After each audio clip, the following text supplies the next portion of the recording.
Vamos lá, gente. Primeiro de tudo, a gente quer reforçar que a vítima nunca tem culpa de uma monstruosidade dessas, mas esse caso também serve de alerta, né? E a gente pode tirar várias lições e principalmente conversar com os nossos filhos.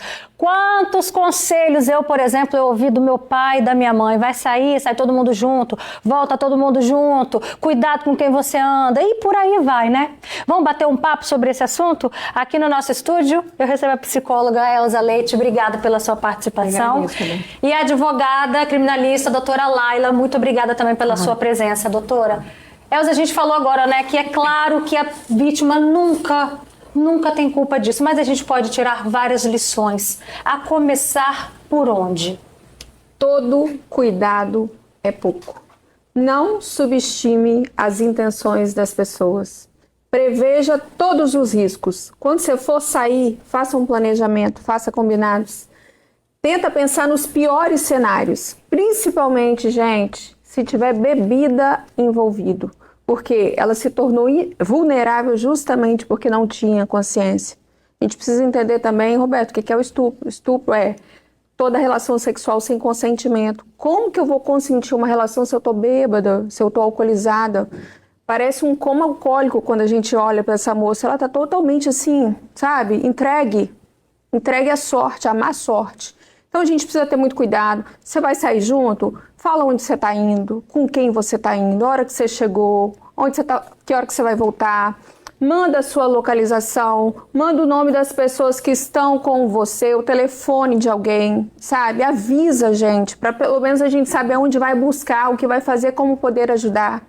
Se for beber, segure o seu copo o tempo todo nas suas mãos, porque as pessoas colocam substâncias, né? O Boa Noite Cinderela, por exemplo, que tira toda a sua capacidade de decisão e pode te trazer riscos, inclusive físicos, danos físicos. Vigia o seu copo, não aceita carona de ninguém. Cuidado, gente, quando você for abordado na rua, não fica dando confiança, tenta andar rápido. E as amigas, né, os colegas, tentem se proteger, criem um código de corresponsabilidade um com o outro. Olha, amiga, hoje eu que vou beber e vocês fiquem aí, né, de sobreaviso. Faz um rodízio de quem vai beber, de quem vai dirigir. Vamos tentar se respaldar, se cuidar, porque os riscos estão aí, todo mundo está correndo esse risco. Infelizmente, a gente não tem como prever quem vai fazer e quando vai fazer, mas a gente tem que tentar se proteger das melhores formas possíveis. E a gente para pensar, né? Uma jovem, 22 anos, curtindo a vida, naquele dia ali ela excedeu um pouco, enfim, ela estava ali curtindo e infelizmente a maldade na cabeça das outras pessoas pode acabar terminando nesse ponto. E eu queria que você, doutora Laila, explicasse pra gente o que configura um estupro, porque a gente sabe de casos que a mulher fica ali vulnerável e já é considerado um estupro também, né? Não precisa chegar às vias de fato como chegou esse. Boa tarde. Boa tarde. É um caso super complexo, porque tem possibilidades de responsabilização não só da pessoa que a estuprou, né? O estupro, ele não é apenas a conjunção carnal ou o coito anal. Os atos libidinosos, que nós chamamos no direito, também entram. Então, qualquer coisa que você faça no objetivo de saciar a sua lascívia, o seu desejo, contra a vontade da vítima, é um estupro. E quando a gente fala de um estupro de menores de 14 anos, de pessoas incapazes mentalmente ou fisicamente, mesmo que provisoriamente, por determinado tempo, também é considerado estupro de vulnerável, que é mais sério ainda, justamente porque a pessoa não tem condições de dizer não, de entender o que está acontecendo, o que é certo e errado. No caso dessa vítima, naquele momento, ela não estava conseguindo dizer não, ela sequer estava acordada. Ela acordou quando chegou o SAMU. Então, provavelmente, este é um caso que a delegacia vai entender como um estupro de vulnerável, vai buscar identificar quem é essa pessoa que, infelizmente, cometeu esse ato absurdo contra ela, totalmente violento, acho que é o mais violento contra uma mulher, mas também entendo que o motorista do aplicativo pode ser, sim, responsabilizado. Segura essa resposta aí, que é exatamente isso que a gente já vai saber. Qual é a responsabilidade tanto do motorista do Uber, quanto aquele outro homem que tentou ajudar? E aí, se isso acontecer também com você, como é que você age nessas horas? Mas antes, vamos convidar aqui a Nanda Coutinho, que ela também gosta de sair, de curtir com as amigas, e ela vai explicar pra gente como que uma faz para cuidar da outra. Diz aí pra gente, Nanda, boa tarde. Boa tarde, Roberto. Então, eu gosto muito de sair, né? E pelas minhas redes sociais todo mundo vê, porque eu gosto sempre de estar postando. É uma das formas também que eu uso para as pessoas saberem aonde eu vou. Que às vezes não dá tempo de você avisar sua mãe, não dá tempo de você avisar, igual eu tenho uma filha de 16 anos. Geralmente eu saio quando eles estão dos meus pais, então não dá tempo de avisar ou não consigo falar com alguém, eu começo a postar nas redes sociais para saberem onde eu tô.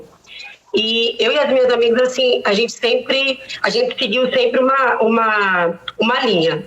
Olha, hoje eu vou sair, meus filhos estão com minha mãe, como eu não posso beber, né, do jeito que eu gosto de beber por eu ter uma menina pequena, eu combino com minha amiga, olha, hoje eu vou beber um pouco mais, então você já tá ligado, você fica ligado aí, quem vai beber hoje sou eu, então você vai cuidar de mim. E a gente tem também um pacto que a gente nunca vai para casa sozinha. Tipo, tem amigas que moram longe, que quando a gente sai para beber, aquela que vai tomar conta do grupo permite que as outras que moram longe durmam na casa dela. É uma forma também que a gente encontrou de não se dispersar, né? De pegar um Uber sozinha, até mesmo de um cara na balada, quando a amiga é solteira e tal, querer levar para algum lugar. Então a gente já tem aquela parceria ali, né? Perfeito, Nanda. Faz o seguinte, continua com a gente, porque você tem filhos adolescentes, eu quero saber de que forma, né, que você também já tem trabalhado essa orientação, porque não começa só quando vai sair não, tá? Quando vai pra balada não, essas dicas, essas orientações, tem que começar desde cedo, né? Já a Elza vai explicar pra gente como que a gente faz isso. Mas antes, deixa eu apresentar aqui também quem acabou de chegar para esse bate-papo, a Patrícia Silva, que até se identifica, Patrícia, com esse relato da Nanda. Você também ajuda a cuidar das amigas? Olá, Roberta, boa tarde. Sim, quando eu vou na balada, né, que tiver uma amiga comigo, com certeza eu ajudo sim. O que você faz? O que você presta atenção no comportamento? Você reduz a sua bebida quando a sua amiga está um pouquinho mais excedida? Como que você lida com isso? Sim, eu não sou de beber muito, né? Sempre eu fico observando, se eu ver que bebeu muito, eu ofereço uma água, eu fico cuidando da pessoa. Você é aquela amiga, então... De cuidar mesmo. De cuidar. Uhum. O que você já fez por uma amiga na balada, nesses casos assim? Já cheguei pra amiga e falei, amiga, ó, você tá bebendo muito, ofereço uma água, dou uma água, aí ela vai e para.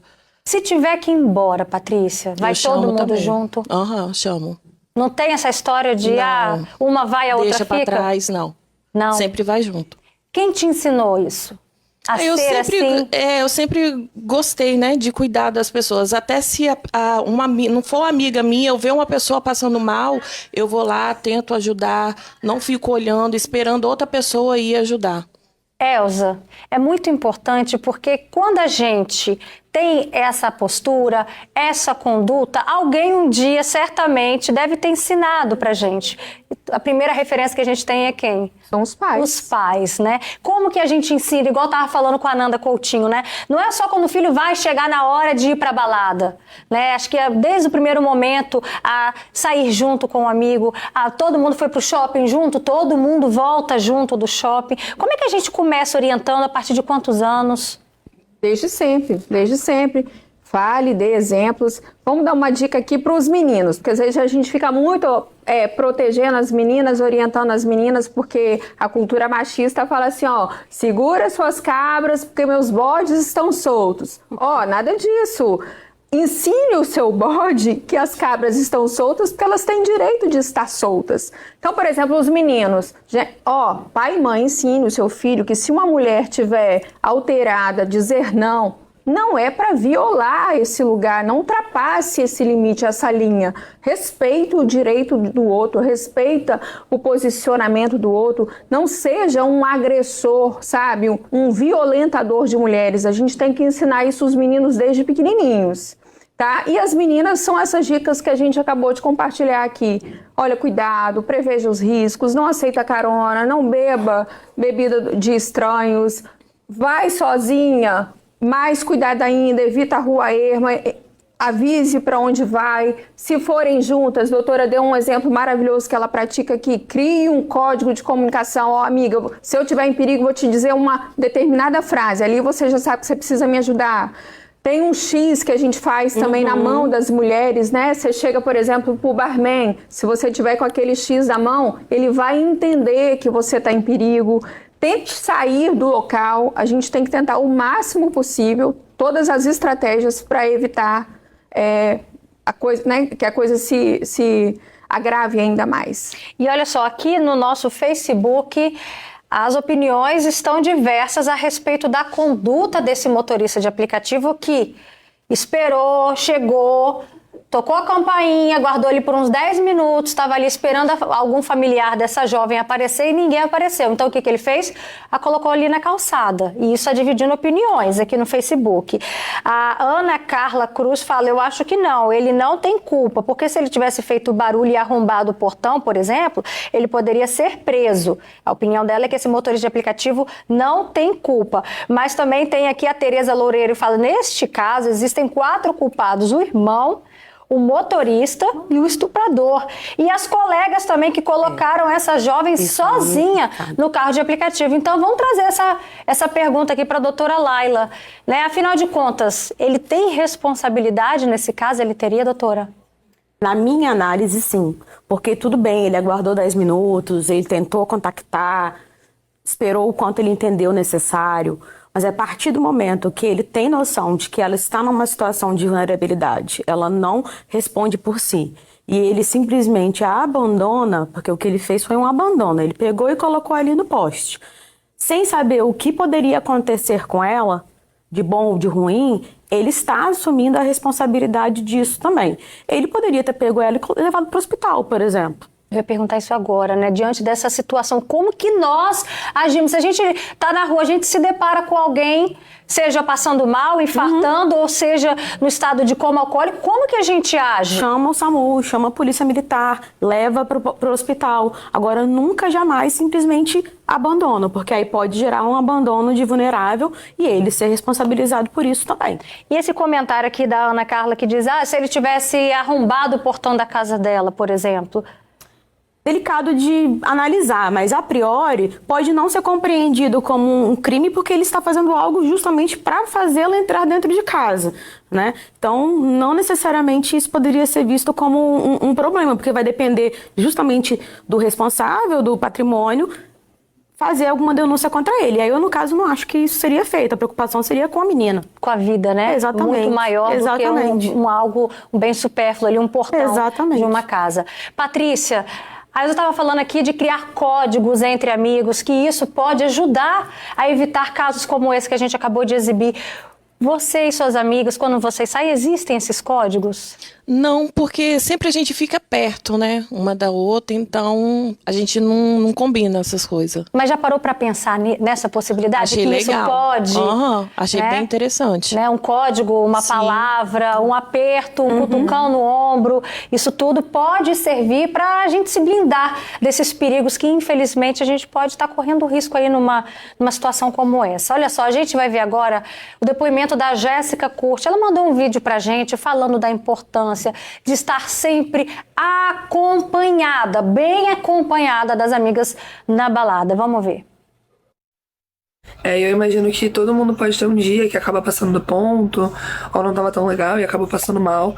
Eu acho que, assim, obrigação dos amigos é cuidar dessa pessoa e prezar pelo bem-estar dela. Essa é uma coisa que eu me preocupo muito. Caso eu esteja com alguém que acabou passando do ponto, acabou passando mal, precisa de ajuda, não tá em condições, de ir junto com essa pessoa no carro, ter certeza que ela entrou dentro de casa. Se isso não é possível, levar pra minha casa, pelo menos ter a certeza que essa pessoa vai ter segurança. Se a pessoa não bebeu tanto, ela ainda consegue, né, ter consciência dos seus atos, pedir pra mandar localização pelo aplicativo, compartilhar pelo WhatsApp.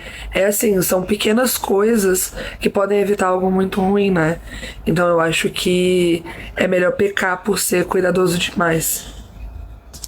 Olha só que interessante, é melhor pecar Por ser cuidadoso demais. Aí eu ouvi aqui a doutora Laila falando, com certeza. É o conselho, aquele velho conselho de pai e mãe, que às vezes, quando a gente é adolescente, entra no ouvido e sai pelo outro. Por que é tão difícil assim, Elza, a gente explicar para os nossos filhos que essa frase faz todo sentido? Primeiro, por conta da vivência e da maturidade que a gente tem, e os filhos às vezes não. O jovem, ele quer, qual é o objetivo, a função da balada? É fazer eu me divertir, curtir.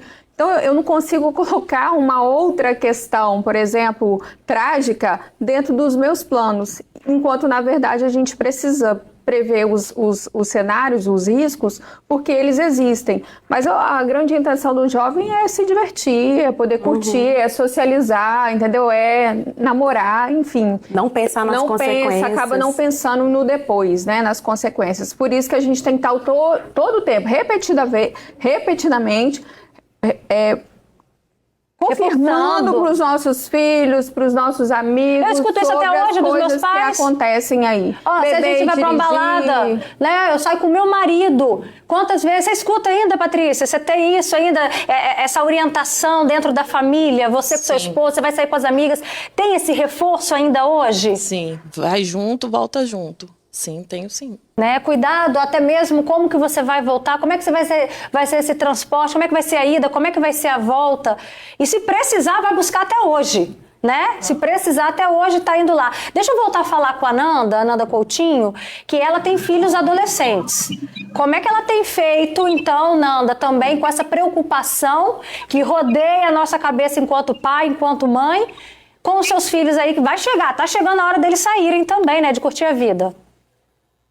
Então, na verdade, a minha filha, a mais velha, tem 16 anos, né? E assim, é uma coisa que eu converso de muito tempo, né? Como você falou, como a gente já tem aquela preocupação que os nossos pais trouxeram pra gente. Então, assim, hoje, ela começou a conhecer o mundo, conhecer, assim, as baladinhas, entre aspas, comigo. Porque quando tem um show legal que ela quer ir, as amigas querem ir numa baladinha e tal, eu vou. Eu não deixo, assim, por enquanto, eu não deixo ir sem a minha presença. Por quê? Porque chega na balada, no local que eu tô com ela, às vezes eu sou até meio chata que eu vou mostrando pra ela. Tá vendo aquilo ali, Tete? Olha, isso que eu tava falando com você em casa, e se eu não tivesse aqui, poderia ter sido você. Algumas atitudes dos meninos hoje em dia, né? Aquela frase que a doutora que falou, prende seu bode, como é que prende sua cabra que o meu bode está solto. É uma frase muito machista que, infelizmente, os rapazes, os meninos novinhos hoje em dia estão levando ao pé da letra. Então, eu já vou preparando, mas, na verdade, ela sai comigo. Então, a balada dela é junto comigo. Quando ela sai com a amiguinha, é bem aqui no bairro mesmo, mas saiu com fulano, volta com fulano. Porque senão eu não deixo sair mais. É uma das nossas regras aqui em casa, né? Que eu fiz com ela. O Estevão eu já conversa um pouco menos sobre isso, porque o Estevão já é mais de casa. Mas é muito bacana isso, né? Saber que você está bem presente também nesses momentos, mas vai chegar uma hora que ela vai querer sair sozinha, mãe. E é aí que a gente fica com o cabelo em pé, né? Essa é a verdade. Deixa eu ver aqui também com a Patrícia, embora a filha dela ainda seja criança ainda, né? Mas também vai chegar a hora dela, Patrícia. E você já passa essas orientações sobre a importância da amizade nessas horas? Sim, eu passo sim essas orientações para ela. Vou dar um exemplo do que aconteceu esse final de semana. Eu estava na festa em Santa Maria e tinha uma mãe, pai lá, e os adolescentes estavam afastados, né, dos pais. Eles beberam tanto que passou a filha de uma mulher lá carregada com os amigos. A mãe ficou desesperada. Eu falei para você não beber muito, não sei o quê. Aí o que acontece? Estragou a festa da família, né? Olha aí, são coisas que a gente sabe que podem acontecer. E olha só o comentário da Ninive, que participa aqui com a gente no programa, presta atenção. Ela diz, aconteceu comigo também, Patrícia, um caso parecido. Fui em uma festa e tinha uma menina muito bêbada caída na calçada e uns rapazes querendo levá-la embora. Não deixei. Peguei o celular dela, pedi a senha e liguei para a mãe dela. Fiquei com ela até a mãe chegar. Que bacana, plausível esse seu comportamento, Ninívia Varenga. Obrigada pela sua participação aqui com a gente. Imagina só, por exemplo, no caso que a Patrícia contou, se a mãe não está ali vendo tudo. O que poderia ter acontecido também com essa jovem? Todo mundo, então, pode se tornar responsável nessas horas, doutora Laila? Completamente, completamente. Porque todos que estão em volta, se verem acontecendo, tem noção do que está acontecendo. Então, a gente também é responsável pelo outro. Como a gente pode dar voz de prisão para qualquer um, a gente também tem a responsabilidade pelos próximos, desde que a gente saiba o que está acontecendo. Então, esse taxista, esse motorista de aplicativo, ele sabia que ela estava em situação de vulnerabilidade.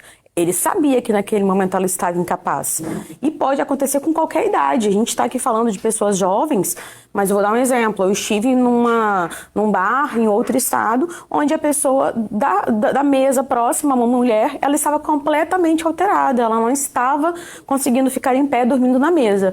Eu e uma pessoa que estava comigo começamos a observar e o bar estava fechando. Então nós ficamos, cara, o que vai acontecer com ela nessa situação? E observando para ver se algum amigo, amiga estava com ela. E eles apareceram, aí a gente perguntou, está tudo bem? Sim, já estamos chamando o Uber para poder levá-la para casa. É isso que a gente tem que ter. E não só por uma questão de responsabilidade legal, mas de responsabilidade moral, humana. É uma outra pessoa que vai ser, às vezes, alvo de uma situação totalmente traumática para ela. Com certeza. Imagina o caso dessa jovem de 22 anos curtindo a vida e olha só esse desfecho que poderia ter sido ainda pior. Sim. Gente, obrigada pela participação de vocês. Uma boa tarde. Sejam sempre bem-vindas. Deixa eu mandar um beijo também para Nanda Coutinho. Obrigada, Nanda, pela sua contribuição aqui no programa, viu?